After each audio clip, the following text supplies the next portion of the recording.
Hi friends, അപ്പോൾ ഓണമൊക്കെ വരികയില്ലേ, നമുക്കൊന്ന് സ്പെഷ്യലായിട്ട് ഈത്തപ്പഴ അച്ചാറൊന്നും ഉണ്ടാക്കിയാലോ. ആദ്യം നല്ലെണ്ണ ഒഴിച്ച് കടുക്, വെളുത്തുള്ളി, പച്ചമുളക്, കറിവേപ്പില എന്നിവ ചേർത്ത് കൊടുക്കാം. സാധാ അച്ചാർ ഉണ്ടാക്കുന്ന പോലെ തന്നെയാണ് കേട്ടോ, കുറച്ച് മാറ്റങ്ങൾ മാത്രമേ ഉള്ളൂ. ആദ്യം 2 സ്പൂൺ മുളക് പൊടി ചേർത്ത് കൊടുക്കുക, പിന്നെ 1 സ്പൂൺ മഞ്ഞൾപ്പൊടി, പിന്നെ കുറച്ച് കായം കൂടി ചേർത്ത് കൊടുക്കാം.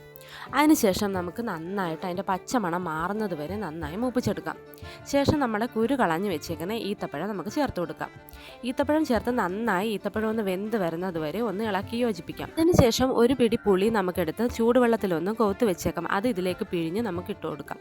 പുളി പിഴിഞ്ഞൊഴിച്ച ശേഷം ഈത്തപ്പഴം നന്നായിട്ടൊന്ന് വെന്ത് വരുന്നത് വരെ നന്നായിട്ട് നമുക്കൊന്ന് ഇളക്കി യോജിപ്പിച്ച് കൊടുക്കാം. പുളിയും എരിവും മധുരവും ഒരേപോലെ നമുക്ക് ചേർത്ത് കൊടുക്കുമ്പോഴേ ഇതിൻ്റെ യഥാർത്ഥ ടേസ്റ്റ് നമുക്ക് നല്ലോണം കിട്ടുള്ളൂ കേട്ടോ.